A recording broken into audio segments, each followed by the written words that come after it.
बंदी छोड़ सतगुरु रामपाल जी परमेश्वर जी की जय हो।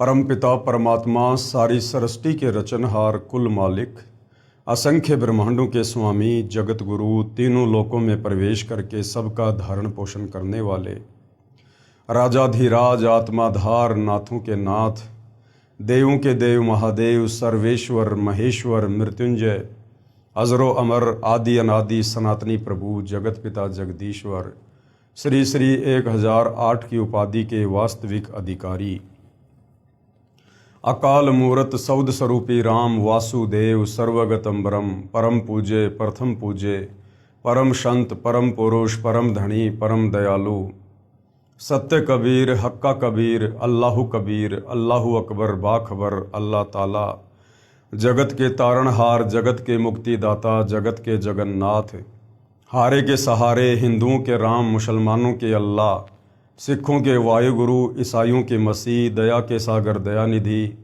करुणा के सागर करुणानिधि स्वयंभू परिभू संकट मोचन कष्टहरण मंगल करण दुख भंजन अविगत कबीर निर्विकार निर्विषम परमात्मा अलय अलेख सतगुरु आदि अनादि सतगुरु असली मर्यादा पुरुषोत्तम असली राम असली कृष्ण असली घनश्याम असली मुरारी राजाओं के राजा महाराजाओं के महाराजा शहंशाहों के शहंशाह सम्राटों के सम्राट भगवानों के भगवान अल्लाहों के अल्लाह प्रभुओं के प्रभु मसीहाओं के मसीह सच्चे वाहिगुरु बाबाओं के बाबा पीरों के पीर सेठों के सेठ जगत सेठ सावड़सा सेठ सर्वगुण संपन्न अनंत कोटि कलाओं के स्वामी अनंत कोटि ब्रह्मांडों के नायक योगियों में महायोगी ध्यानियों में महाध्यानी सिद्धों में परम सिद्ध ज्ञानियों में तत्व ज्ञानी ब्रह्म ज्ञानी महाज्ञानी परम ज्ञानी सर्वश्रेष्ठ ज्ञानी विज्ञानी युवा कबीर समर्थ कबीर असमवात अमित ओझा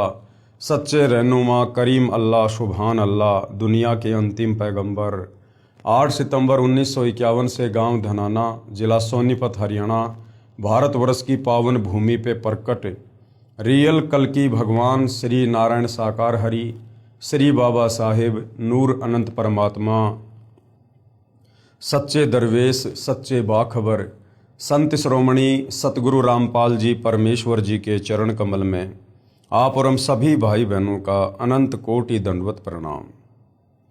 सत्साई भाई और बहनों, बहुत बड़ी दया बहुत बड़ी मेहर पूज्य गुरुदेव भगवान की परमेश्वर रामपाल जी की, जिनके शुभ आशीर्वाद से विशेष आशीर्वाद से उन्हीं के सत्संगों का संग्रह पवित्र आध्यात्मिक पुस्तक ज्ञान गंगा के ऊपर वीडियो बनाने की श्रृंखला जारी है। इसी श्रृंखला में आज हमारा ये 35वें नंबर का वीडियो है।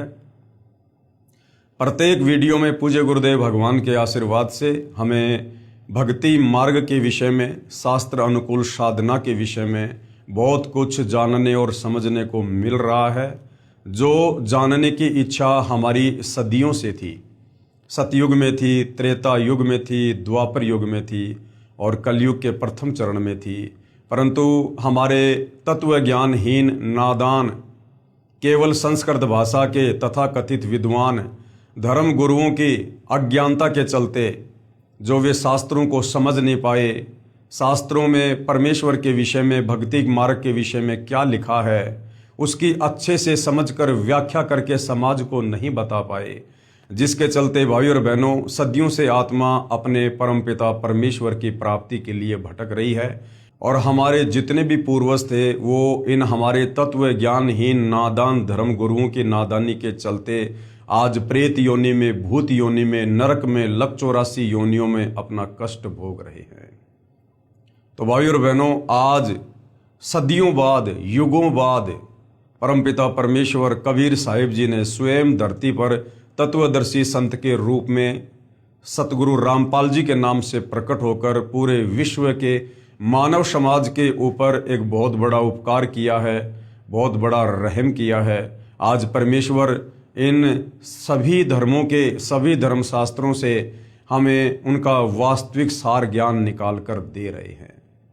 आज परमेश्वर रामपाल जी ने हमें सृष्टि रचना के विषय में बताया समझाया, उस सृष्टि रचना को हर धर्म के हर धर्म शास्त्र के ज्ञान से प्रमाणित किया। इस पवित्र पुस्तक ज्ञान गंगा को पढ़ने के बाद आपकी 101 पीढ़ी का उद्धार निश्चित है। ये वचन स्वयं सतगुरु रामपाल जी परमेश्वर जी के हैं और कहते हैं, साध वचन पलटे नहीं चाहे पलट जाए ब्रह्मांड, साधु बोले सहज स्वभाव, साधु का बोला मिथ्या न जाए। क्योंकि यदि आप सर्वप्रथम इस सतज्ञान को निष्पक्ष होकर धैर्य के साथ रुचि लेकर पढ़ेंगे और सतगुरु रामपाल जी से दीक्षा लेकर अपनी आत्मा का कल्याण करवाएंगे, तो निश्चित ही आपका परिवार भी आप जी के ही पच्चीनों पर चलेगा और शास्त्र अनुकूल साधना करने के चलते वो भी आत्म कल्याण करवाएगा। तो भाइयों और बहनों, इसके लिए हमने सृष्टि रचना को समझना बहुत ज़रूरी है, क्योंकि सृष्टि रचना भक्ति मार्ग की मास्टर की है, नींव है भक्ति मार्ग की। तो जब तक सृष्टि रचना को हम अच्छे से नहीं पढ़ेंगे, हर धर्मशास्त्र से प्रमाणित करके जो सतगुरु रामपाल जी ने बता दिया है, जब तक उसको नहीं देखेंगे तब तक हम भक्ति मार्ग पर दृढ़ता के साथ आगे नहीं बढ़ सकते हैं। तो सृष्टि रचना को आप जब भी सतगुरु रामपाल जी के सत्संग सुनना शुरू करें, सर्वप्रथम 2, 4, 5 बार आप सृष्टि रचना को अवश्य सुनिए और पवित्र पुस्तकों से अवश्य पढ़िए।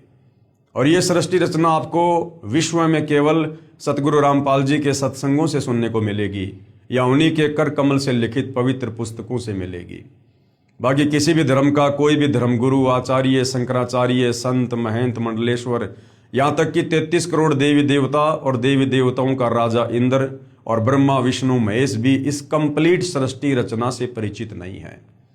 ब्रह्मा विष्णु महेश की माँ दुर्गा और ब्रह्मा विष्णु महेश का पिता ज्योति निरंजन काल निरंजन भी इस कंप्लीट सृष्टि रचना से परिचित नहीं है।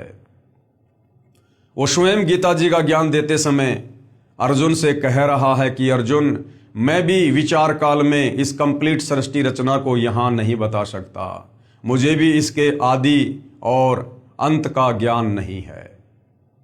तो सोचिए भाइयों और बहनों, आज सतगुरु रामपाल जी जो सृष्टि रचना के आदि और अंत का ज्ञान दे चुके हैं, जिस ज्ञान को सुनकर समझकर लाखों लोग उनकी शरण में आकर अपनी आत्मा का कल्याण करवा रहे हैं, तो सोचिए वो महापुरुष, वो महाशक्ति सतगुरु रामपाल जी फिर भला कौन है। ये स्वयं कबीर परमेश्वर हैं, कबीर देव हैं।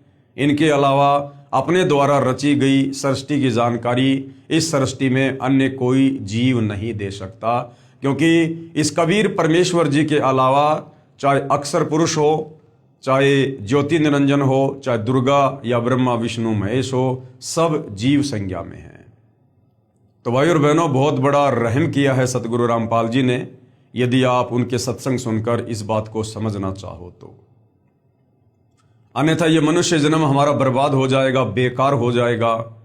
जो मनुष्य जन्म 184 योनियों में असहनीय कष्ट भोगने के बाद सिर्फ और सिर्फ परमात्मा प्राप्ति के लिए मिलता है, तत्वदर्शी संत की खोज करके उस परम पद की प्राप्ति के लिए मिलता है, जहां जाने के बाद साधक फिर लौटकर इस काल के गंदे लोक में 21 ब्रह्मांड में जन्म मरण का कष्ट भोगने के लिए, 184 योनियों की पीड़ा सहन करने के लिए, तपतशिला का कष्ट उठाने के लिए और नरक भोगने के लिए नहीं आता है। वो सदा सदा सचखंड में अमर हो जाता है। तो भाइयों और बहनों, वैसे तो पवित्र पुस्तक ज्ञान गंगा के ऊपर कंप्लीट वीडियो बन चुके हैं, क्योंकि उसके बाद कुछ भाई बहनों के इंटरव्यू हैं, जिन भाई बहनों ने सतगुरु रामपाल जी की शरण प्राप्त करके और अकल्पनीय लाभ इस भक्ति मार्ग से उठाए हैं। पहले जो हर प्रकार की समस्याओं से ग्रसित थे, परिवार की तरफ से, शरीर की तरफ से, 3 ताप के कष्ट से, कर्म पाप दंड से जो बेहद दुखी थे, परेशान थे, जो परिवार धीरे धीरे पतन की ओर जा रहे थे, जिन परिवारों में नशा घर कर चुका था, बुराइयां घर कर चुकी थी, परमेश्वर रामपाल जी की शरण में आने के बाद आज वो ऋषि परिवार बन चुके हैं। आज उन लोगों को जो दिन में 1-1 बोतल शराब पी जाया करते थे, 2-2, 5-5 डबिया सिगरेट की पी जाया करते थे, हुक्का जिनके घर में 24 घंटे चलता था, आज उन लोगों को तंबाकू के धुआं से भी नफरत है। जो लोग असहनीय पीड़ा भोग रहे थे शारीरिक कष्ट के चलते, बीमारियों के चलते, डॉक्टरों ने जिनको फाइनल जवाब दे दिया था कि अब आपको जीवन दान सृष्टि में कोई नहीं दे सकता, सतगुरु रामपाल जी की शरण में आने के बाद आज वो फिर से युवा नजर आने लगे हैं। जो नहाने के लिए पानी की बाल्टी भी नहीं उठा पाते थे, आज वो 50-50 किलोग्राम वजन उठाकर दौड़ रहे हैं। भाई और बहनों, परमेश्वर के जो गुण हमारे धर्मशास्त्रों में वर्णित हैं, वेदों में, गीता जी में, हमें परमेश्वर की अच्छे से व्याख्या ना होने के कारण, परमेश्वर की समझ ना होने के कारण हम परमेश्वर की सतभक्ति करके परमेश्वर से होने वाले लाभ भी नहीं उठा पाए, हम वंचित रहे। और इसका कारण हमारे नादान धर्म गुरु, जो केवल एक भाषा विशेष के ज्ञाता अवश्य थे, परंतु तत्व ज्ञान से कोसों दूर थे। और तत्व ज्ञान के बिना किसी भी धर्म ग्रंथ को नहीं समझा जा सकता, नहीं जाना जा सकता। आप उसकी उल्टी ही व्याख्या करेंगे, आप उसका उल्टा ही अनुवाद करेंगे, और वही हमारे नादान धर्म गुरुओं ने किया। अब सतगुरु रामपाल जी ने आकर दया करी, मेहर करी, और आज वही पुण्यात्माएं परमेश्वर की महिमा का वर्णन कर रही हैं। उनके मुंह का थूक सूख जाता है, परंतु सतगुरु की महिमा करते करते वो आत्माएं थक नहीं रही हैं। तो उन्हीं में से कुछ आत्माएं हैं जिन्होंने सतगुरु रामपाल जी से उपदेश प्राप्त करने के बाद जो जो आध्यात्मिक लाभ शास्त्र अनुकूल साधना करने के चलते उठाए हैं, वो स्वयं अपने मुख से उनका वर्णन करते हैं, ताकि अन्य भाई बहनों को भक्ति करने की प्रेरणा हो। और जो आत्माएं परमात्मा प्राप्ति के लिए भटक रही हैं, मंदिर में, मस्जिद में, चर्च में, गुरुद्वारों में, तीर्थों पर, धामों पर, उन आत्माओं को भी एक शिक्षा मिले, उन आत्माओं को भी एक संदेश मिले, और वो आत्माएं भी सतगुरु रामपाल जी के सत्संग सुनकर अपनी परमेश्वर प्राप्ति वाली चाहत को पूरा करें। पवित्र पुस्तक ज्ञान गंगा, पेज नंबर 285, भटकों को शतमार्ग, भटकों को शतमार्ग। जो आत्माएं भटक रही थी, परमात्मा प्राप्ति के लिए दर दर के ठोकरें खा रही थी, आश्रमों में, साधु संत महात्माओं के पास, पहाड़ों पर, मेड़ों में, मंदिर में, चर्च में, गुरुद्वारे में, मस्जिद में, धाम पर, तीर्थ पर, कभी कावड़ ला रहे थे, कभी पैदल यात्रा कर रहे थे, परंतु किसी भी प्रकार का कोई भी कर्म दंड उनका नहीं कट रहा था। और जब नादान धर्मगुरुओं से बात करते थे रो रो के उनके चरणों में गिरकर, तो वो तत्व ज्ञानहीन धर्मगुरु कह देते थे कि ये तो आपके भाग्य में लिखा हुआ है, और भाग्य का लिखा तो भोगना पड़ता है। उदाहरण देते थे, श्री रामचंद्र जी 3 लोक के भगवान, त्रेता युग में बाली को मारा, द्वापर में अपना कर्म दंड भोगना पड़ा। उसके बाद आत्मा बेचारी चुप हो जाती थी, आगे कोई ऑप्शन ही नजर नहीं आता था। अब सतगुरु रामपाल जी ने आकर हमें 1 नहीं, 2 नहीं, 10 नहीं, हमें 100 ऑप्शन दे दिए कि बच्चों तुम कहां भटक रहे थे, कहां धक्के खा रहे थे। सतभक्ति मार्ग से तुम कोसों दूर थे। जिसे जाना बंबई और वो जा रहा है विपरीत दिशा में, वो कभी भी अपनी मंजिल को प्राप्त नहीं करेगा, उल्टा दूरी बनती चली जाएगी। तो हमें जाना था परमेश्वर के पास, हमें प्राप्त करना था भगवान। और ये नादान धर्मगुरु हमें शास्त्र अनुकूल साधना ना बताकर, क्योंकि इनको स्वयं को ज्ञान नहीं था, हमसे शास्त्र विरुद्ध भक्ति करवाकर, मनमाना आचरण करवाकर, मनमुखी मंत्रों का जाप करवाकर हमें परमेश्वर से विपरीत दिशा में भेज रहे थे, नरक की ओर, लक 84 योनियों की ओर, तपस्या की ओर, जन्म और मरण की ओर। अब सतगुरु रामपाल जी ने आकर हमारा शतमार्ग किया है। बहन ईशवंती की दर्द भरी आत्मकथा। मैं भगतमती ईशवंती सतगुरु रामपाल जी के पंथ में, यथार्थ 13वें कबीर पंथ में नाम उपदेश लेने के बाद भगत जो होता है उसको भगत कहा जाता है, और जो बहन होती है उसको भगतमती कहा जाता है। मैं भगतमती ईशवंती देवी, पत्नी श्री भगत सुरेश दास अहलावत, पुत्र श्री प्रताप सिंह अहलावत, पाना गंजा, गांव डिग्गल, जिला झज्जर में रहती हूं। ये कंप्लीट एड्रेस और लास्ट में मोबाइल नंबर इसलिए दिए जा रहे हैं ताकि किसी को कोई शंका हो, अगर ये बनावटी कहानी लगे तो वो स्वयं वहां जाकर कन्फर्म कर सकता है, मोबाइल पर बात करके कन्फर्म कर सकता है। हे बंदी छोड़ सतगुरु रामपाल जी। बंदी छोड़ का मतलब होता है जो महापुरुष, जो परमेश्वर हमें इस काल के द्वारा लगाए गए कर्म बंधनों से छुड़वाकर हमारी आत्मा का मोक्ष करवा दे, उसको कहते बंदी छोड़। और मेरा परिवार आपके चरणों की धूल है। आपने हमें वो सुख दिया जिसकी हम अपने इस जीवन में कभी कल्पना भी नहीं कर सकते थे। आज मैं अपनी आप बीती यहां लिख रही हूं, जिसकी आपने हम पर कृपया बख्शी है, ताकि हमारी इस दुख भरी कहानी को पढ़कर हमारे की तरह दुखी परिवार भी आपके आशीर्वाद से कल्याण करवा सके। हमारा जीवन बिल्कुल अंधकारमय था। अगर आपके चरणों में नहीं आते तो आज हम जीवित नहीं होते। यजुर्वेद में लिखा है कि कबीर परमेश्वर अपने साधक को जो मृत्यु के निकट पहुंच चुका हो, या मृत्यु शैया पर हो, या धर्मराज के दरबार में खड़ा हो, उसको धर्मराज के दरबार से छुड़वाकर 100 वर्ष की उम्र प्रदान करता है। यदि उसके अंग भंग हों तो परमेश्वर उसको स्वस्थ आंखें देता है, उसके अंगों को परमेश्वर पुनः जीवित करता है। ये परमेश्वर के गुण हैं। वो भक्ति करने वाले को, अंधे को आंख देता है, कोढ़ी को काया देता है, बांझ को पुत्र देता है, निर्धन को माया देता है, रोगी को स्वस्थ शरीर देता है। लेकिन हम सदियों से भक्ति कर रहे हैं, परंतु इस प्रकार के लाभ हम कभी भी प्राप्त नहीं कर पा रहे थे, क्योंकि हम शास्त्रों के विरुद्ध धर्मगुरुओं के कहने पर मनमाना आचरण कर रहे थे। और गीता अध्याय 16 श्लोक 23 और 24 के अनुसार जो व्यक्ति शास्त्र विधि को त्याग कर मनमाना आचरण भक्ति करता है, उसकी ना कोई परम गति होती है, ना वो सिद्धि को प्राप्त होता है, ना उसके कार्य सिद्ध होते हैं। मैं असाध्य रोग से पीड़ित थी। मेरा भाई भापड़ोदा निवासी ओम प्रकाश पुत्र श्री दयानंद राठी, जो हरियाणा पुलिस में नौकरी करता था, वो भी इसी बीमारी से मृत्यु को प्राप्त हो गया था। मैं भी इस स्टेज पर पहुंच चुकी थी। मैं इस हालत में पहुंच चुकी थी कि हाथ पैर बिल्कुल लकवे ग्रस्त जैसे हो गए थे। आवाज निकलनी बंद हो गई थी। जगह जगह डॉक्टरों व शाणों को दिखाया, लेकिन सब जगह निराशा ही हाथ लगी। मेरे पति इतनी शराब पीते थे कि जब घर आते तो बच्चे डर के मारे चारपाई के नीचे छुप जाते थे। घर के बर्तन तक शराब के लिए बेच डाले और सिर पर कर्जा चढ़ा लिया। अब सोचो भाई और बहनों, घर की मुख्य स्त्री इस कदर बीमारी से ग्रस्त, ना मुंह से आवाज निकाल रही है, लकवे जैसी हालत हो गई, मृत्यु शैया पर, और जिसका पति रोजाना शराब पीता है, नशे में धुत अपने बच्चों को मारता है।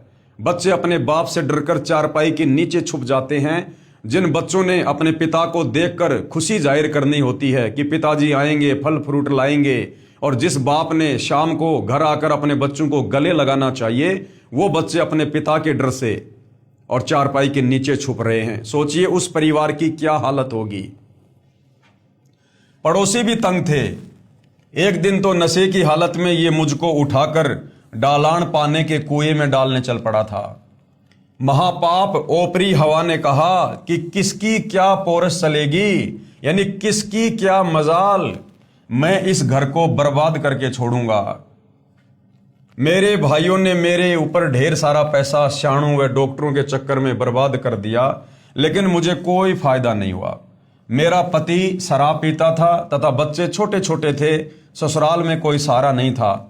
मेरा भाई सुखवीर, जो डीटीसी में ड्राइवर है, उसने परम पूज्य सतगुरु रामपाल जी महाराज से नाम उपदेश ले रखा है। उसने कहा कि बहन को सतगुरु रामपाल जी महाराज से नाम उपदेश दिलवा देते हैं, मरना तो इसको है ही, ये आखिरी उपाय कर लेते हैं। इस पर मेरे पिताजी श्री दयानंद राठी ने कहा कि क्या कोई नाम उपदेश से ठीक होता है। इस पर मेरे भाई ने इन सबको नाम उपदेश की महिमा के बारे में समझाया। इसके बाद सब ने कहा कि देख लेते हैं। ये कहकर मुझे सतगुरु रामपाल जी महाराज के चरणों में लेकर गए। उस वक्त सतगुरुदेव गांव पंजाब खोड़ दिल्ली में सत्संग कर रहे थे। पूरा परिवार मुझे लेकर रात को 10 बजे महाराज जी के चरणों में गए। ये बात 25 दिसंबर 1996 की है। मेरे भाई ने पूज्य रामपाल जी महाराज को मेरी दुखदाई कथा बताई। गुरुजी ने रात को 10 बजे सत्संग में ही नाम उपदेश की रजा बख्शी। उससे पहले मेरी जुबान भी बंद हो चुकी थी, जीभ नहीं उठती थी। जब 26 दिसंबर की सुबह यानी नाम दीक्षा के अगले दिन सुबह मैं उठी तो अपने आप को बेहतर हालत में बोलते पाया तथा अपने भाई को बताया कि इतने वर्षों बाद मुझे लग रहा है कि मैं अपने शरीर में हूं तथा मेरे शरीर से जैसे कोई भार उतर गया है। जो भूत प्रेत की बाधा थी, ओपरी पराई शक्ति थी, वो नाम उपदेश लेते ही वहां से छू मंतर हो गई। मुझे बोलते देखकर मेरा भाई सुखवीर हैरान रह गया तथा कहा कि महाराज रामपाल जी तो साक्षात कबीर परमेश्वर आए हैं। और भाई इसमें कोई शंका नहीं है, सतगुरु रामपाल जी स्वयं कबीर परमात्मा ही हैं। मैं बीड़ी पीती थी, उसी दिन छोड़ दी। घर आए तो मेरे पति भगत सुरेश ने कहा कि तुम क्या नाम लेकर आए हो, मैं देखता हूं तुम्हारे नाम में इतनी क्या शक्ति है। अपनी मां से बोला कि ये अच्छा नाम लेकर आए बच्चे, सुबह गुड मॉर्निंग की जगह सत साहिब बोलने लगे हैं। भगत सुरेश 1 साल तक ऐसे ही शराब पीता रहा तथा घर में झगड़ा करता रहा, लेकिन बहन ईश्वंती मर्यादा में रहकर अपनी भक्ति पर अडिग रही। एक दिन यह बंदी छोड़ कबीर साहेब, कौन बंदी छोड़ कबीर साहेब, जो एक काल्पनिक फोटो हम गूगल पर देखते हैं, जो कबीर जी के नाम से आप जी को मिल जाएगी, दाढ़ी और मूछ वाली। एक दिन यह बंदी छोड़ कबीर साहेब, गरीबदास जी साहेब व सतगुरुदेव सतगुरु रामपाल जी महाराज की तस्वीरों को तोड़ने के लिए खड़ा हो गया। तब मैंने हाथ जोड़कर बंदी छोड़ से प्रार्थना की, सतगुरु रामपाल जी से प्रार्थना की कि आप ही इनकी बुद्धि को कंट्रोल में कर सकते हैं। तब बंदी छोड़ आपने ही इनको ऐसा चमत्कार दिखाया कि मेरे पति सुरेश ने पूजा स्थल पर वापस फोटो रख दिए तथा उल्टे पांव जाकर दंडवत प्रणाम किया। सतगुरु रामपाल जी प्रकट हो गए, फोटो से सामने बिल्कुल दिखाई दे रहे हैं साक्षात। तो भाई सुरेश की तो सिट्टी पिट्टी गुल हो गई और वापस फोटो रख दी और गुरुदेव को दंडवत प्रणाम किया। तब से लेकर आज तक उन्होंने शराब बीड़ी आदि सब बुराइयों को त्याग दिया। इन सब का गवाह पाना गंजा व डिगल गांव है। मुझे पुनर्जन्म मिला देखकर मेरे दुख में दुखी मेरे भाई राजेंद्र सिंह राठी डीएसपी हरियाणा व भाई प्रेम प्रकाश राठी एडवोकेट दिल्ली सहित पूरे परिवार ने भी नामदान ले लिया। नाम उपदेश लेने के बाद कबीर परमेश्वर ने यानी सतगुरु रामपाल जी ने ऐसे ऐसे सुख दिए जिसकी कल्पना भी नहीं की जा सकती। हमारी भैंस ने सर्प खा लिया था, यानी भैंस ने जो सर्प होता है सांप, उसको खा लिया।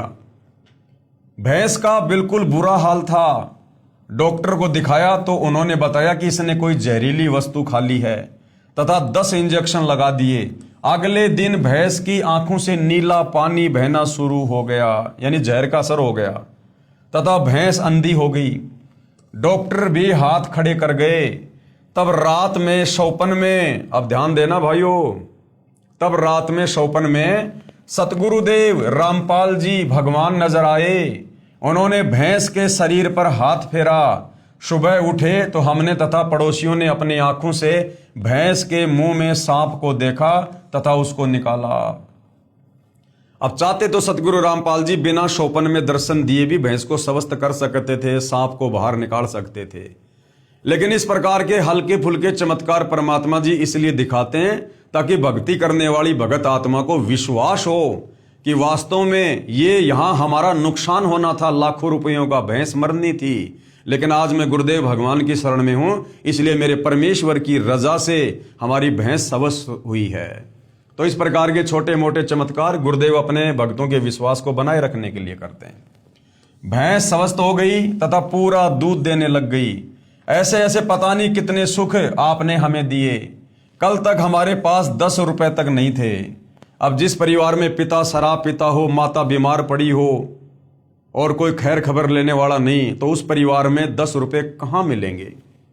लेकिन आज उन्हीं खेतों में धन उपजता है तथा किसी के आगे हाथ फैलाने की जरूरत नहीं पड़ती। पड़ोसी कहते हैं कि तुम्हारे गुरुजी ही तुम्हारे लिए राम हैं। अरे सतगुरु रामपाल जी तो पूरे विश्व के लिए राम हैं। राम राम शब जगत बिखाणे, आदि राम कोई बिरला जाने। अज्ञानियों द्वारा बहकाया हुआ भोला भाला समाज क्या जाने आपकी महिमा को। सतगुरु रामपाल जी महाराज के विरोधी तो सिर्फ कीचड़ उछालना ही जानते हैं। जिसके साथ गुजरती है वही बता सकता है उसको आपसे क्या कुछ मिला है। हम आपसे यही प्रार्थना करते हैं कि हमें अपने चरणों में ही रखना तथा आप हजारों वर्ष ऐसे ही दुखियों का सहारा बने रहें। सतगुरु रामपाल जी भगवान पूर्ण परमात्मा के अवतार आए हैं। अब देखो भाइयों और बहनों, ये बहुत समय पहले की इन भाई बहनों की आत्मकथाएं हैं। ये 1996 की बात है। सन 1994 में सतगुरु रामपाल जी ने अपना यथार्थ पंथ शुरू किया और शुरुआत में जो आत्मा सतगुरु रामपाल जी की शरण में आई थी वो ज्ञान को समझकर कम, और जो सतगुरु रामपाल जी ने उनको लाभ दिए थे अपनी तरफ से आशीर्वाद देकर अपने कोटे से, उन सुखों को देखकर आत्माएं ज्यादा जुड़ी हुई थी। तो उस समय तक आत्माएं सतगुरु रामपाल जी को पूर्णतया कबीर परमेश्वर नहीं मान पा रही थी, केवल कबीर जी का भेजा हुआ संत मान रही थी। इसलिए भाई बहन बीच बीच में इस प्रकार की बातें बोल देते हैं कि सतगुरु रामपाल जी महाराज पूर्ण परमात्मा के अवतार हैं, जबकि सतगुरु रामपाल जी किसी भी पूर्ण परमात्मा के अवतार नहीं हैं। सतगुरु रामपाल जी स्वयं ही पूर्ण परमात्मा हैं। ये स्वयं ही सतलोक से चलकर इस पृथ्वी पर अवतरित होते हैं। अवतार केवल काल भेजता है। 21 ब्रह्मांड का स्वामी ज्योति निरंजन भेजता है अवतार, क्योंकि वो नहीं आ सकता, क्योंकि उसको श्राप लगा हुआ है। वो अपने काल रूप में किसी को दर्शन नहीं देता, उसकी मजबूरी है। इसलिए वो ब्रह्मा विष्णु महेश में प्रेरणा करके और यहां पर अवतार भेजता है। लेकिन कबीर परमेश्वर को कोई श्राप नहीं है। कबीर परमेश्वर समर्थ हैं, सर्वशक्तिमान हैं। इस परमेश्वर ने किसी को भी सतलोक से अवतार बनाकर भेजने की आवश्यकता नहीं पड़ती है। जिसका काम उसी को साजे और करे तो मूर्ख बाजे। काल लोक में क्रम बंधनों में जकड़ी हुई आत्माओं को कबीर परमेश्वर के अलावा सतलोक से आई हुई कोई आत्मा नहीं छुड़वा सकती है। इसलिए कबीर परमात्मा जी सतलोक से चलकर स्वयं ही तत्वदर्शी संत का रूप धारण करके इस पृथ्वी पर प्रकट होते हैं, लीला करते हैं। ये वेद साक्षी हैं, ये गीता जी साक्षी है। आपका नाम लेने के बाद हमारे घर में इतना सुख मिला परमेश्वर, जो कि हम वर्णन नहीं कर सकते। फिर भी वर्णन करने की कोशिश कर रही हूं। मैंने आपसे सन 1996 में नाम उपदेश लिया। उसके करीब 1.5 साल के बाद एक घटना घटी जो इस प्रकार है। एक रात मुझे ये सब दिखाई पड़ा कि मैं गांव में शमशान पूछ रही हूं कि कहां है। मुझे बताया व दिखाया कि आपने कल यहां पर आना है। यानी बहन ईश्वंती की मृत्यु थी, परंतु सतगुरु रामपाल जी की शरण में आने से परमेश्वर ने उसकी मृत्यु टाल दी। क्योंकि वेदों में परमेश्वर की महिमा लिखी है कि सत भक्ति करने वाले साधक की परमात्मा उम्र बढ़ा देता है। वह मुंडान पाने का शमशान था। जब सुबह हुई तो मुझे हैजा हो गया। मुझे इतना ज्यादा सिर में दर्द हो गया कि टक्कर मारकर मर जाऊं। मौत के सभी कारण पूर्ण हो गए। डॉक्टर को बुलाया गया तो उन्होंने इंजेक्शन लगाया। उसके बाद डॉक्टर ने बताया कि यह तो मर चुकी है। उसके बाद 4 दूत दिखाई दिए। फिर उन्होंने मुझे दोनों तरफ से पकड़ लिया और बोले कि हमें भगवान ने भेजा है, आपको लेकर जाएंगे, आपका समय पूरा हो गया है। मैंने कहा कि मेरे गुरुजी नहीं लेकर जाने देंगे। फिर उन्होंने कहा कि आपके गुरुजी क्या करेंगे, आपका समय पूरा हो गया है। हम ऐसा करेंगे कि आपके हाथ से ही आपकी मौत करवा देंगे। यमदूतों ने कहा कि तुम्हारे गुरुजी क्या कर लेंगे, हम तुम्हारे हाथों से तुम्हारी मौत करवा देंगे। यानी तू अपने हाथों से अपना गला दबाएगी हमारी शक्ति से। उसके बाद मेरे दोनों हाथों ने गले को बड़ी जोर से दबाया, जिससे मेरे प्राण आंखों में आ गए। मैं किसी से बोल नहीं सकी। बंदी छोड़ कहते हैं कि आजम तेरे घटने घेरे, तू राम कहन नहीं पावेगा। आजा बंदे शरण राम की, फिर पाछे पछतावेगा। वह स्थिति मेरे साथ हो गई। उसके बाद कबीर साहिब, अब ध्यान देना भाई और बहनों, हमने इन कथाओं से बहुत गहरी शिक्षा लेनी है। बहन ईशवंती क्या कह रही है कि उसके बाद कबीर साहिब कमल के फूल पर मेरे पास प्रकट हुए। यम के दूतों ने बहन ईशवंती के हाथों से उसका गला दबवा दिया। और उसके बाद कबीर साहिब, कौन कबीर साहिब? दुनिया जिस एक डाढ़ी मूंछ वाली कबीर जी की काल्पनिक फोटो को कबीर परमात्मा कहती है, कबीर साहिब कहती है, जिस मिलते जुलते रूप में कबीर जी आज से लगभग 650 साल पहले बनारस के काशी में आए थे, उस रूप में बहन कह रही है कि उसके बाद कबीर साहिब कमल के फूल पर मेरे पास प्रकट हुए। और उसके बाद क्या होता है, ध्यान देना, उसके बाद मेरे अंदर से पूज्य सतगुरु रामपाल जी महाराज की आवाज आई कि इस लड़की को आप कैसे लेकर जाओगे, इसे हम नहीं जाने देंगे, इसे हम नहीं जाने देंगे। क्योंकि भाई और बहनों, इस भक्ति की शुरुआत में सतगुरु रामपाल जी को कोई भी आत्मा डायरेक्ट कबीर भगवान मानने को तैयार नहीं होती है, क्योंकि हमारे नादान धर्म गुरुओं ने हमारे को उल्टी पट्टी पढ़ा रखी होती है कि भगवान तो निराकार है, भगवान तो निराकार है। और काशी वाले कबीर जी को तो कोई भगवान मानने को तैयार ही नहीं। तो बहन ईशवंती, जिसने सन 1996 में सतगुरु रामपाल जी से दीक्षा ली, लेकिन बहन भी अच्छे से ज्ञान को समझकर सतगुरु रामपाल जी को ही कबीर भगवान नहीं मान पा रही थी। बहन की दृष्टि में कबीर भगवान यानी बंदी छोड़ वो दाढ़ी मूंछ वाली कबीर जी की समझे जाने वाली काल्पनिक फोटो थी। तो बहन ने उसी को याद किया। तो उधर से कबीर परमात्मा सतगुरु रामपाल जी, जो वास्तव में कबीर भगवान है, वो उस दाढ़ी मूंछ वाला रूप बनाकर और बहन के पास में प्रकट हो गए उसके विश्वास के लिए। क्योंकि जब तक भगत की आस्था जिसमें रहेगी, वो चाहे किसी की भी भक्ति कर रहा है, परमात्मा उसी रूप में आकर उसकी रक्षा करता है। तो बहन ईशवंती ने नाम तो ले रखा सतगुरु रामपाल जी से, लेकिन भगवान मान रखा था दाढ़ी मूंछ वाले कबीर की फोटो को। तो बहन के विश्वास के लिए वहां पर कमल के फूल पर सतगुरु रामपाल जी ने ही वो दाढ़ी मूंछ वाला रूप बनाया और प्रकट हो गए। लेकिन अंदर से जो आवाज आई, वो आई सतगुरु रामपाल जी की। और क्या कहा? उसके बाद मेरे अंदर से पूज्य सतगुरु रामपाल जी महाराज की आवाज आई कि इस लड़की को आप कैसे लेकर जाओगे, इसे हम नहीं जाने देंगे, इसे तो हम चाहेंगे तब लेकर जाएंगे, इसका अगर पैर भी काट दोगे तो हम वह भी जोड़ देंगे। साथ में गुरुजी ने काफी बातें कही जो सब वर्णन नहीं हो पा रही हैं।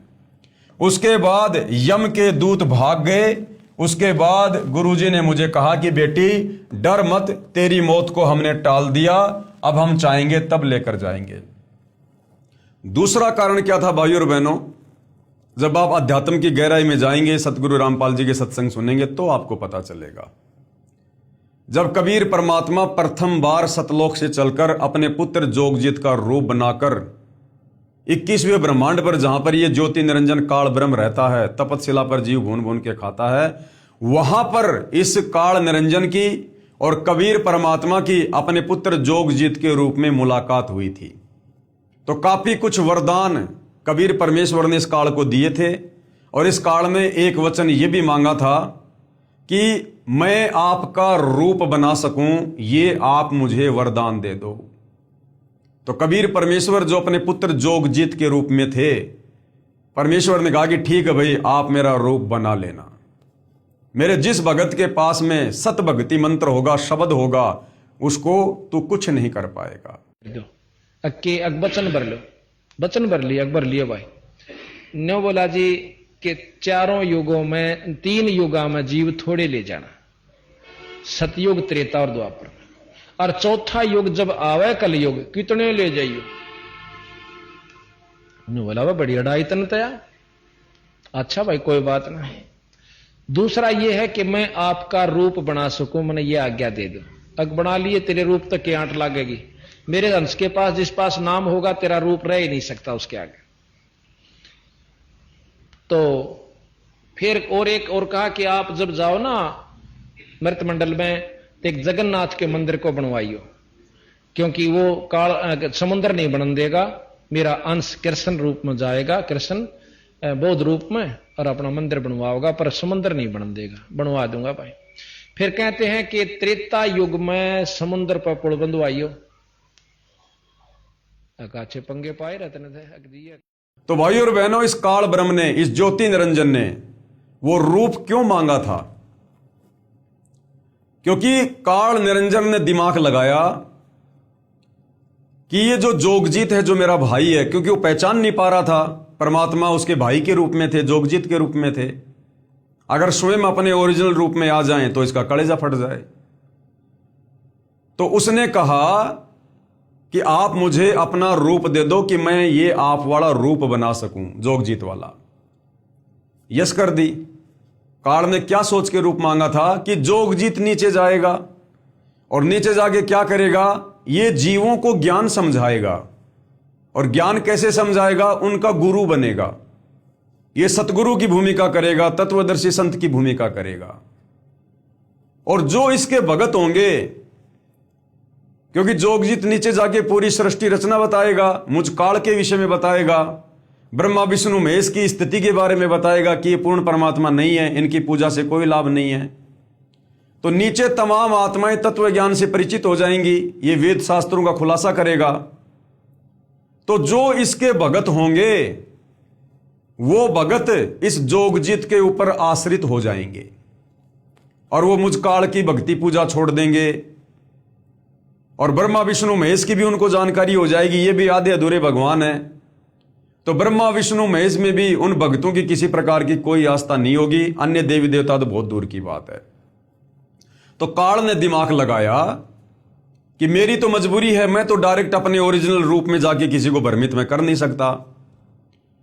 तो जब इस जोगजीत के भगत सतयुग में, त्रेता युग में, द्वापर में और कलयुग में, जब इस जोगजीत के भगत शरीर छोड़ने के बाद में त्रिकुटी पर आएंगे, क्योंकि त्रिकुटी एक इंटरनेशनल एयरपोर्ट है आगे किसी भी लोक में जाने का, तो काल को पता था कि जोगजीत के भगत जिनकी जोगजीत पर पूर्ण आस्था होगी, वो शरीर छोड़ने के बाद में सूक्ष्म शरीर में त्रिकुटी पर आएंगे।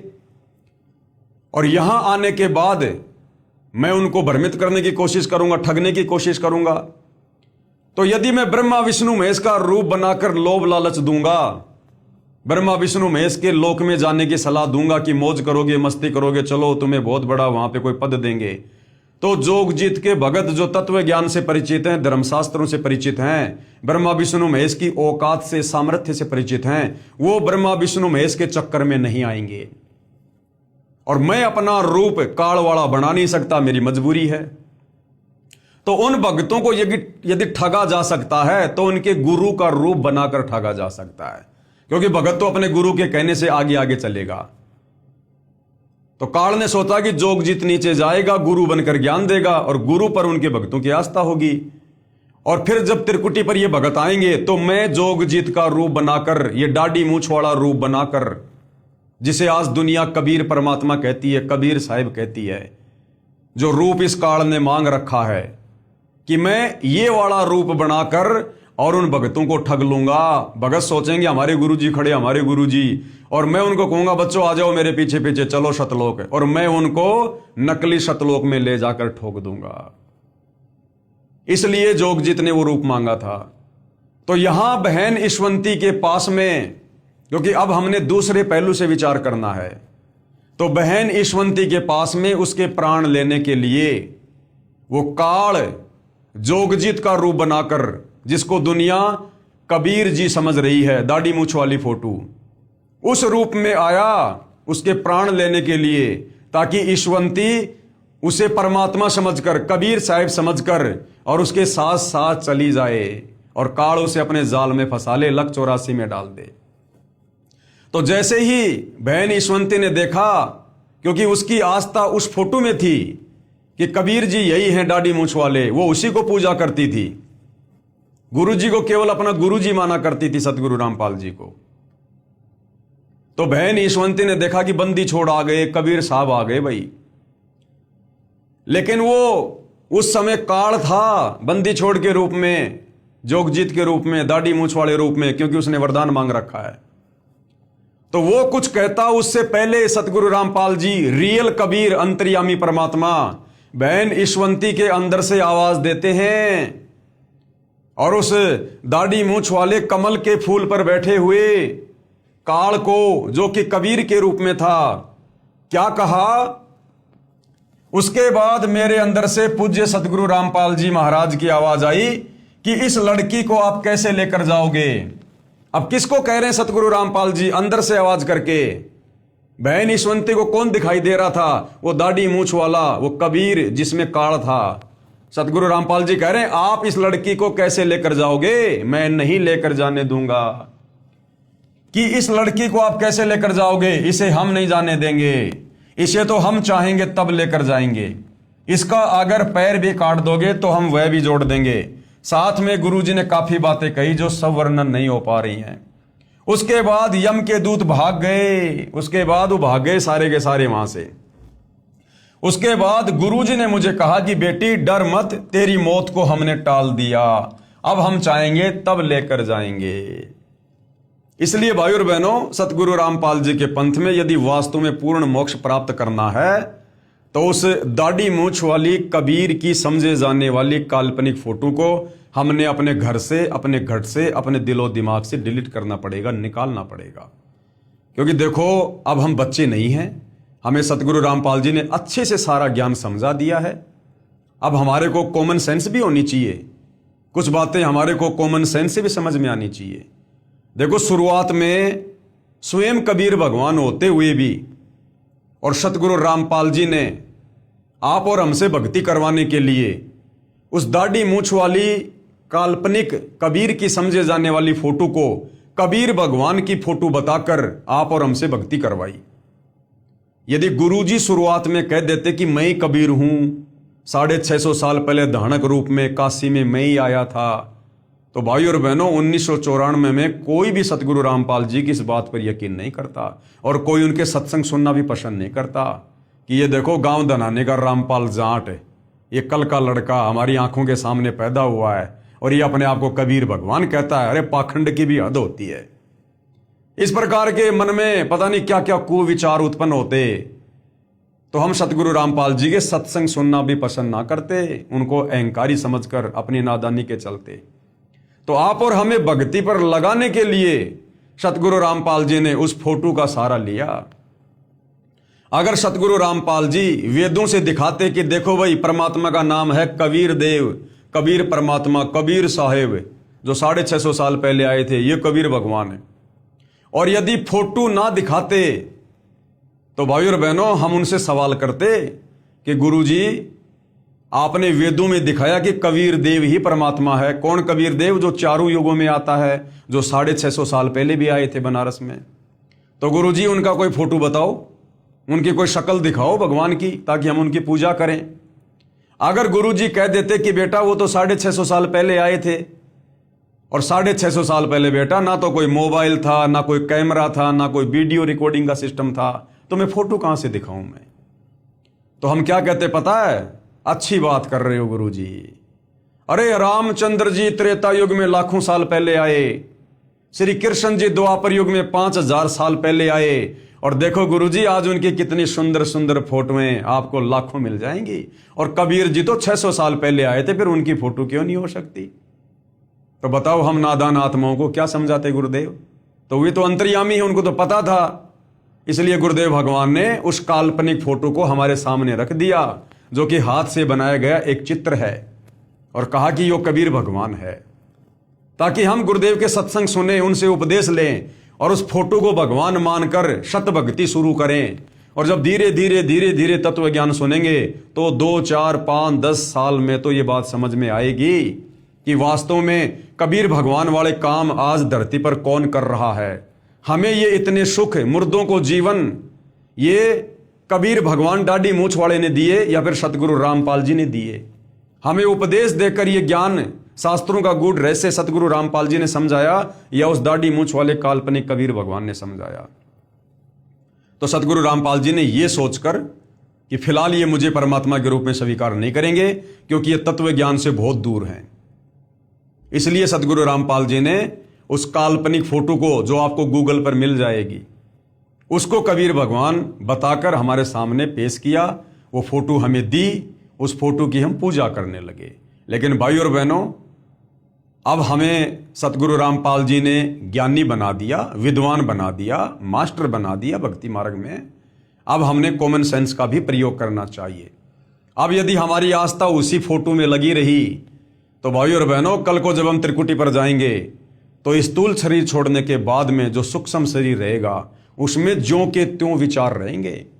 अगर हमने उसी दाढ़ी मूछ वाले को भगवान माना, यदि हमारी जरा भी आस्था उस दाढ़ी मूछ वाली फोटो में रही कि ये कबीर भगवान है, तो वो काल त्रिकुटी पर वही रूप बना के आएगा, दाढ़ी मूछ वाला जो ईशवंती बहन के पास में कमल के फूल पर बैठकर आया था काल, और हमें ठग ले जाएगा। हम उसको भगवान मानकर आंख बंद करके उसके पीछे पीछे चले जाएंगे कि आओ बच्चों चलो शतलोक में, बैठो विमान में, और ठोक देगा नकली शतलोक में। फिर हमारी एक भैंस जिसका ब्याने का समय नजदीक था, वो एक दिन बिल्कुल बुत की तरह हो गई, अकड़ गई, टाइट हो गई।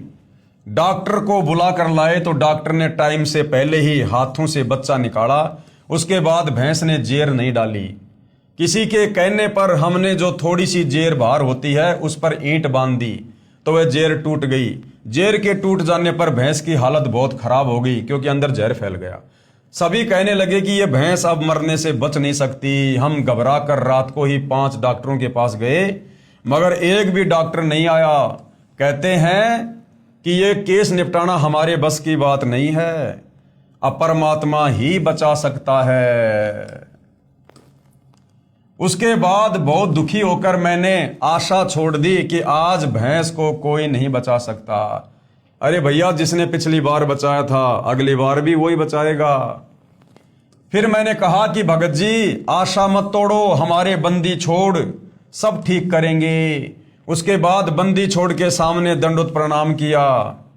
दंडोत प्रणाम किया उसी दाढ़ी मूछ वाली कबीर की फोटो के सामने।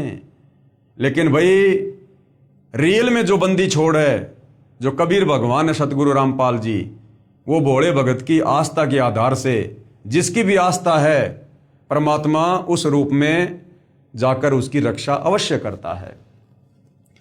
और हमने प्रार्थना की। उसके बाद सुबह एक डॉक्टर के पास गए तो उसने आकर देखा तो कहा ये बचेगी नहीं। ऐसे ही हमारी भैंस के साथ हुआ था, तो बड़े डॉक्टर ने भरपूर कोशिश की मगर नहीं बच पाई। उसके बाद कहने लगे कि परमेश्वर की दया से बच भी गई तो दूध नहीं देगी। उसके 7 दिन बाद गुरुजी दिखाई दिए। कौन गुरुजी? सतगुरु रामपाल जी, कि भैंस की आंतड़ियों में से जेर निकाल रहे हैं। सुबह भैंस ने जेर डाली तथा वह स्वस्थ हो गई और 15 किलो दूध पर आ गई। ये हमारे बंदी छोड़ की कृपा है। कौन बंदी छोड़? सतगुरु रामपाल जी भगवान।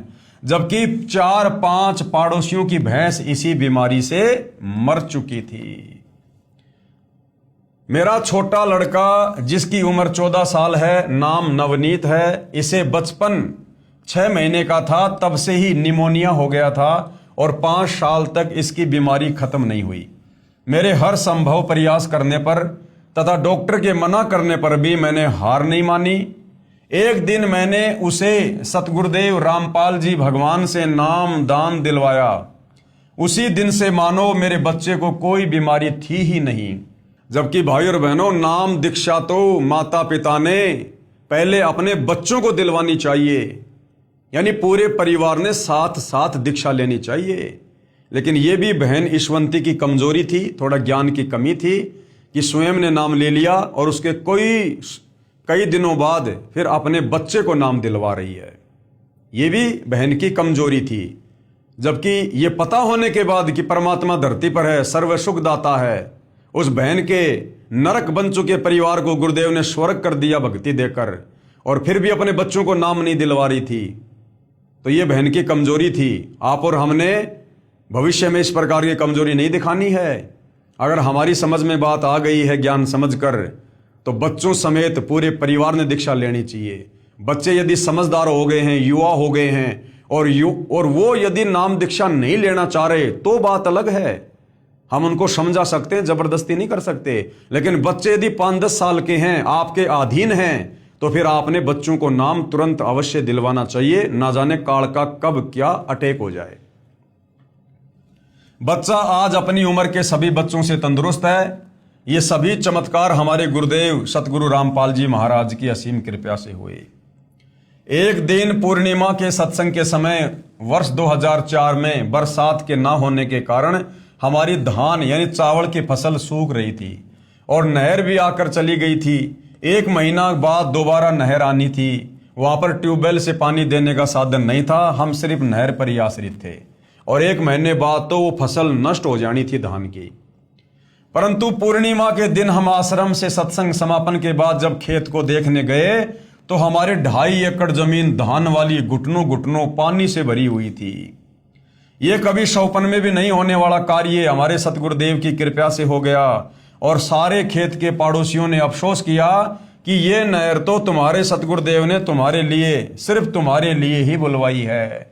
सभी लोगों की फसल में ज्यादा से ज्यादा 10 मन धान हुई, जबकि सतगुरुदेव जी की कृपा से हमारी 40 मन प्रति एकड़ हुई। अनेकों अनेकों सुख हमारे बंदी छोड़ सतगुरु रामपाल जी ने हमें दिए हैं। मेरे दोनों पुत्र भगत अमित तथा नवनीत मई 2010 को दिल्ली पुलिस में नौकरी लग गए। मेरी तथा मेरे परिवार की तरफ से सर्व पाठकों से प्रार्थना है कि आप अति शीघ्र सतलोक आश्रम करोथा में आकर सतगुरु रामपाल जी महाराज से मुफ्त नाम दीक्षा प्राप्त कीजिए। मनुष्य जीवन व्यर्थ ना करें। कबीर परमेश्वर जी कहते हैं, भाई काल करे सो आज कर, आज करे सो अब, और पल में प्रलय होएगी फिर करोगे कब। सत साहेब जय बंदी छोड़ की, सतगुरु रामपाल जी भगवान की जय। तो भाई और बहनों, देखा आपने, ये सत्य आत्म कथा है उन आत्माओं की जो हर प्रकार से मरणासन स्थिति में थे। कहां तो इस परिवार का बेड़ा गर्क होना था, ऊपरी शक्तियां, ऊपरी पराई, भयंकर बीमार बहन, पति 1 नंबर का शराबी, बच्चा भी बीमार, और माता पिता की ऐसी हालत हो तो फिर बच्चों को कौन संभालता। और आज कबीर परमेश्वर सतगुरु रामपाल जी की असीम रजा से जैसे उस परिवार ने उपदेश लिया, दीक्षा ली, आज परमेश्वर ने उस परिवार को स्वर्ग बना दिया। बहन की बीमारी, रफू चक्कर, दोनों लड़के सरकारी नौकरी लग गए, पति ने शराब त्याग दी और आज वो परिवार सुख से अपना जीवन व्यतीत कर रहा है। तो भाई और बहनों, ऐसा परमेश्वर ही कर सकते हैं। प्रारब्ध में लिखे कष्टों को सतगुरु के अलावा, कबीर भगवान के अलावा दूसरा कोई समाप्त नहीं कर सकता। कहते माशा घटे ना तिल बदे, विधाता लिखे जो लेख।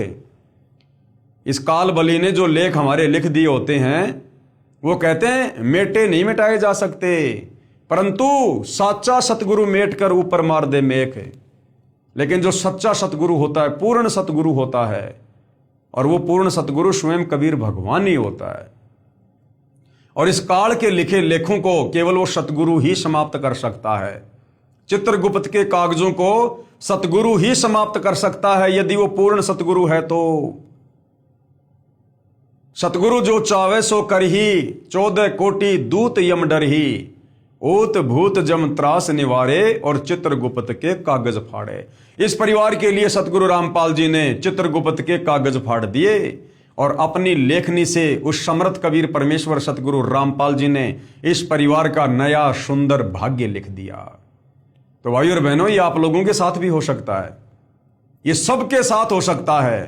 परमेश्वर इस धरती पर वर्तमान में पूरे विश्व के मानव समाज के लिए हैं, सबके आत्मा के कल्याण के लिए, सबके उद्धार के लिए हैं।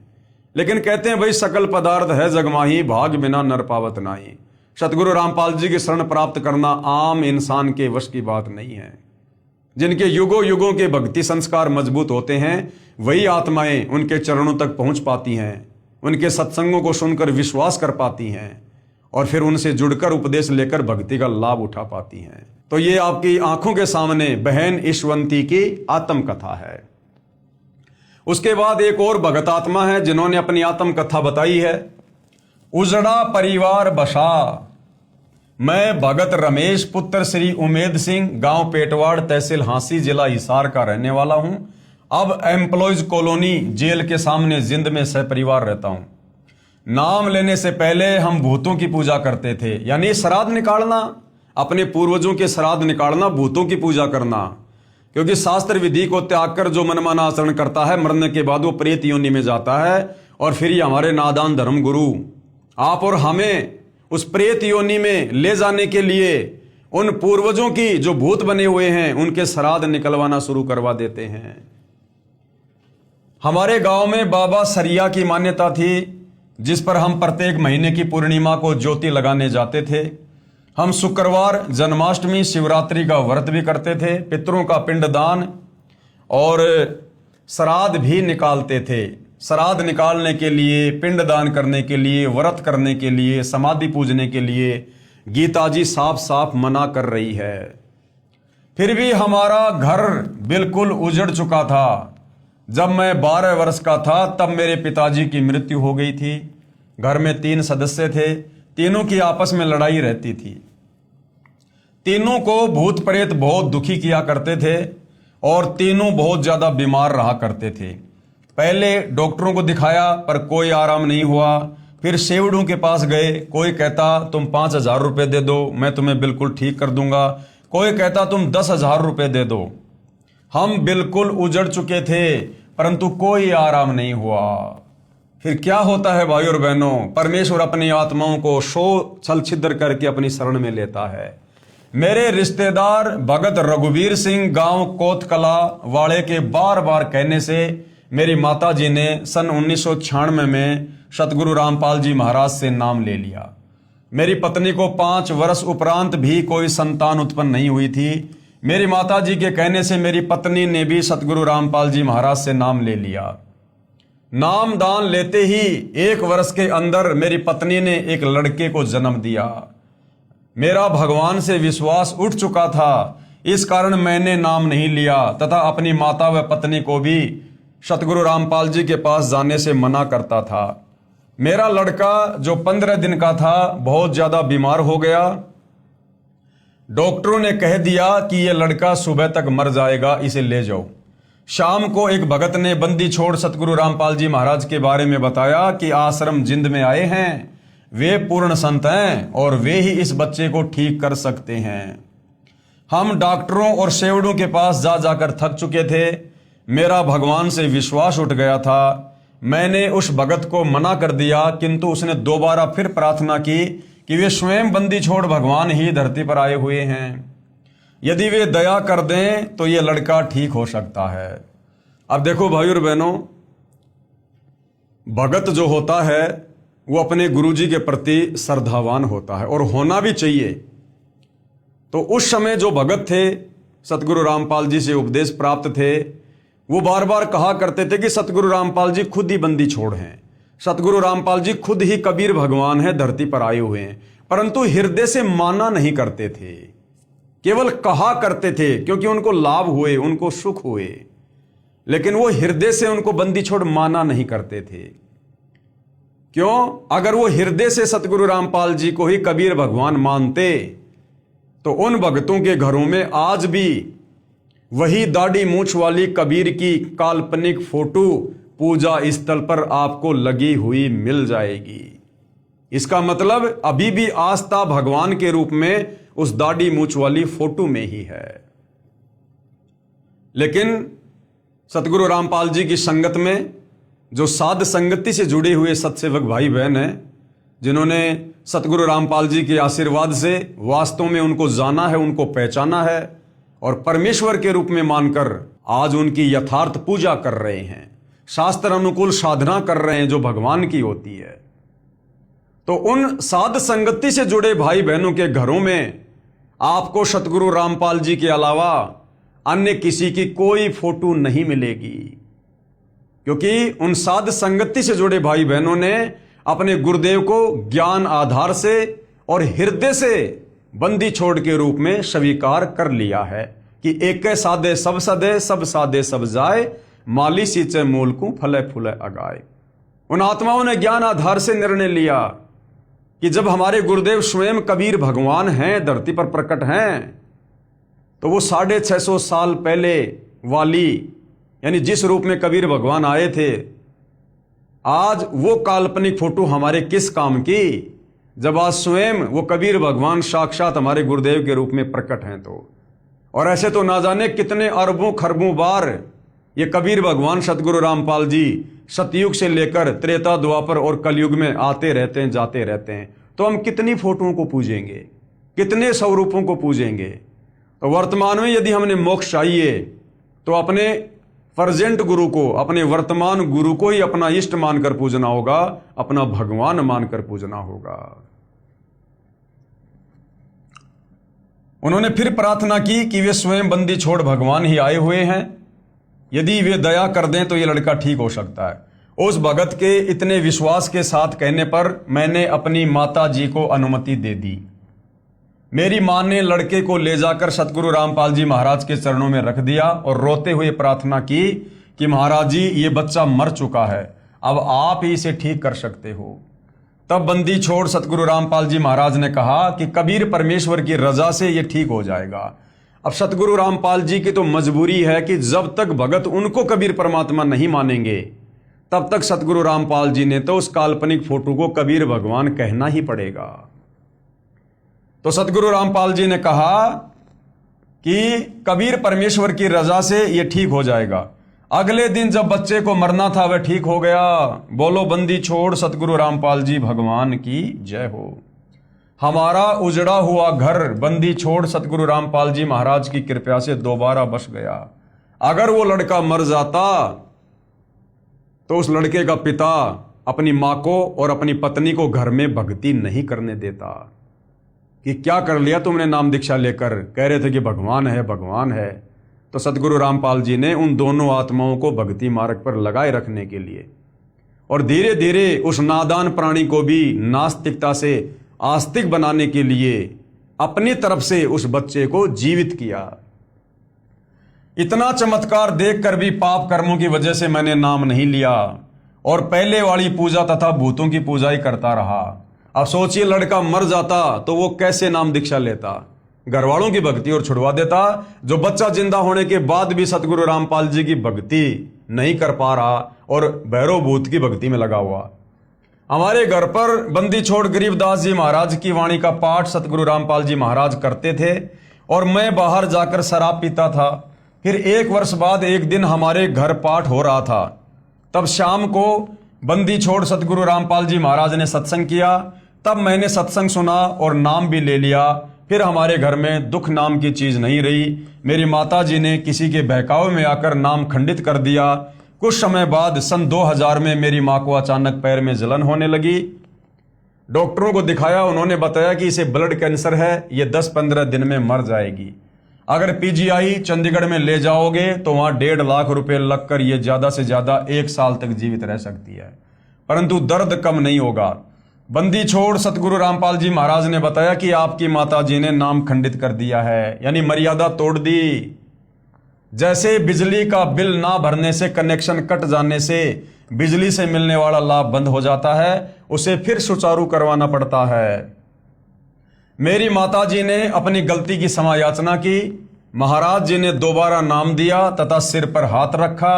सिर पर हाथ रखते ही पैर की जलन व दर्द खत्म हो गया। भाई सतगुरु जो चावे सो कर ही भरम पड़ो मत कोई, सेऊ धड़ पर शीश चढ़ाया पाछे करी रसोई। तो सतगुरु रामपाल जी तो कुछ भी करने में समर्थ हैं। फिर लगभग 2 वर्ष के बाद जाड़ पड़वाने की वजह से जाड़ में से खून निकलने लगा। यानी भाई और बहनों, हमारे ऊपर पिछले जन्मों के पापों का इतना वजन है, इतना बोझ है, हम युगों युगों से मनुष्य जन्म प्राप्त करके और इतने कुकर्म कर चुके हैं कि हमारे संचित कर्म अब हमें परेशान करते हैं। तो जीव पर कितनी आपत्तियां। सोचिए, अगर ये बहनें सतगुरु रामपाल जी की शरण में ना होती तो इनके साथ में क्या होता। इनका जीवन शेष नहीं था, जो उपदेश लेने के बाद भी इनके पाप कर्म इतना दबाव दे रहे हैं। डॉक्टर ने दवा दी और टांके भी लगाए, परंतु खून निकलना बंद नहीं हुआ। फिर डॉक्टर ने इसकी बीमारी चेक की और बताया कि इसके ब्लड कैंसर है और अब वह फूट चुका है, अब यह ठीक नहीं हो सकती, इसे घर ले जाओ, ये खून निकलने से 2 दिन में मर जाएगी। फिर अगले दिन इसके पेशाब और लैट्रिन से भी खून आना शुरू हो गया। तब मैंने सतगुरु रामपाल जी महाराज को फोन से बताया कि डॉक्टर ने कहा है कि ये 2 दिन में मर जाएगी। तब सतगुरु रामपाल जी महाराज ने कहा कि बंदी छोड़ जो करेंगे ठीक करेंगे। फिर अगली रात को 2 बजे यमदूत लेने के लिए आए।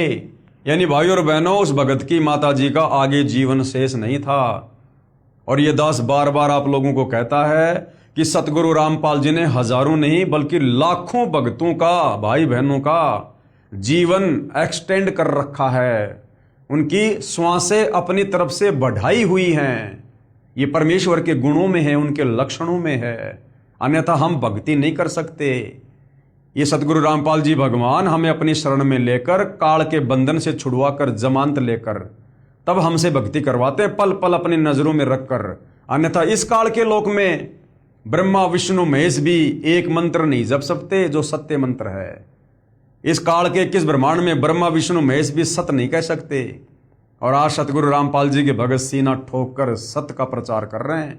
और ये काल दूर खड़ा खड़ा देख रहा है, जो ब्रह्मा विष्णु महेश को भी जो है उनके पैर नहीं जमने दे रहा।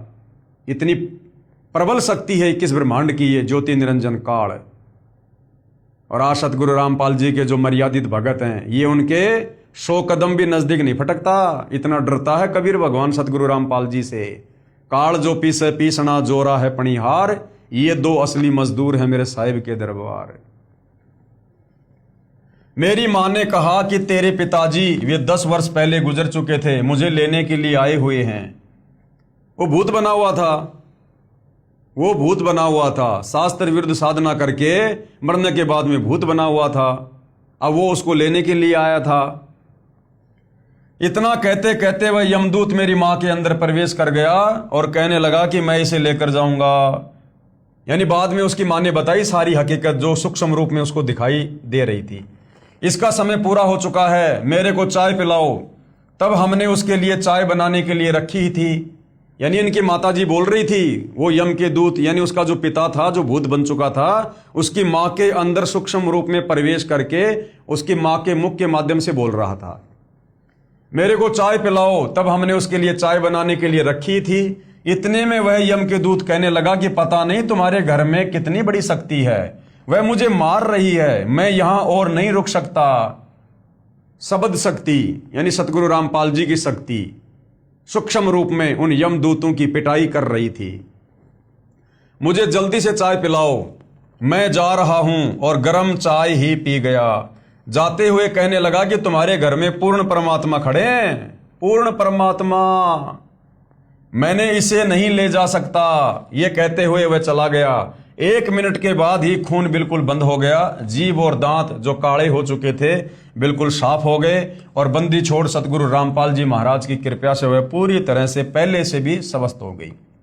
परमात्मा कबीर साहिब जी ने मेरी माता जी की 5 वर्ष आयु बढ़ा दी।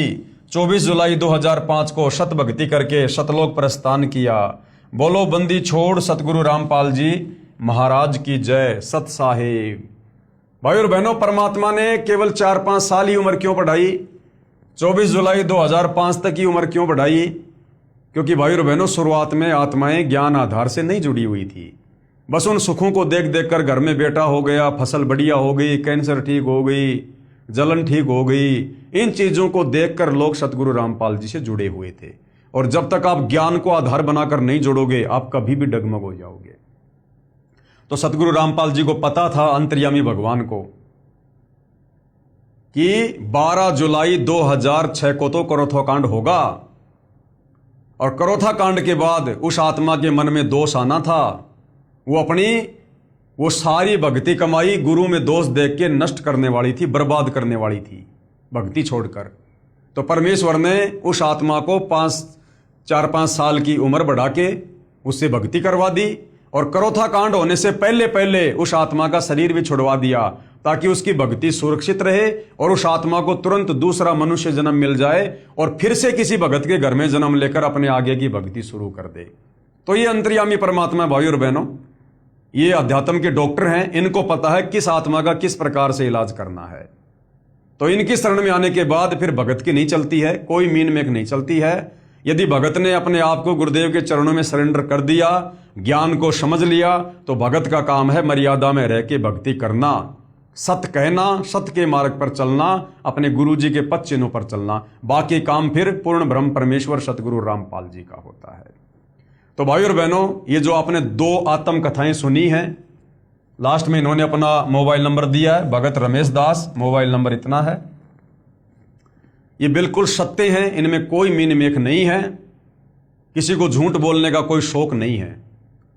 यदि आपको लगता है कि झूठ है तो सतगुरु रामपाल जी का ज्ञान सुनो, और यदि आपको ऐसा कोई रोग है, कोई परेशानी है, तो सतगुरु रामपाल जी से उपदेश लेकर उनके द्वारा बताई गई शास्त्र अनुकूल भक्ति को मर्यादा में रहकर करो, उन मंत्रों का जाप करो। जो लाभ इन आत्माओं को हुए आपको भी होगा। परमात्मा इनका कोई रिश्तेदार थोड़ी था, परमात्मा तो सबका है, हम सभी उसके बच्चे हैं। लेकिन शास्त्र विरुद्ध साधना करने के चलते, गीता और वेदों के विरुद्ध, कुरान शरीफ, कुरान मजीद, तोरे, जबूर, इंजिल, ये गुरु ग्रंथ साहिब, बाइबल, इन तमाम धर्म ग्रंथों के विपरीत साधना करने के चलते, उन नादान धर्म गुरुओं के कहने पर आप और हम परमात्मा की भक्ति से होने वाले लाभों से वंचित हैं। वरना परमेश्वर तो भाई खड़ा खड़ा लाभ देता, खड़ा खड़ा जो इन परिवारों को दिया। तो भाइयों और बहनों, इसी प्रकार से कुछ और आत्माएं हैं जिन्होंने इस पुस्तक में आगे अपनी सत्य आत्म कथा लिखवाई है, जो लाभ उनको सतगुरु रामपाल जी से उपदेश लेने के बाद प्राप्त हुए हैं। तो उनका भी हम जिक्र करेंगे। तो आज के वीडियो में केवल इतना ही। कल परमेश्वर के आशीर्वाद से फिर सेवा में हाजिर होंगे। तब तक पूज्य गुरुदेव भगवान हम सबको आज्ञा दे, आशीर्वाद दे, सद्बुद्धि दे, हमारा मार्गदर्शन करे, भ्रमने भटकने से बचाए। बंदी छोड़ सतगुरु रामपाल जी परमेश्वर जी की जय हो।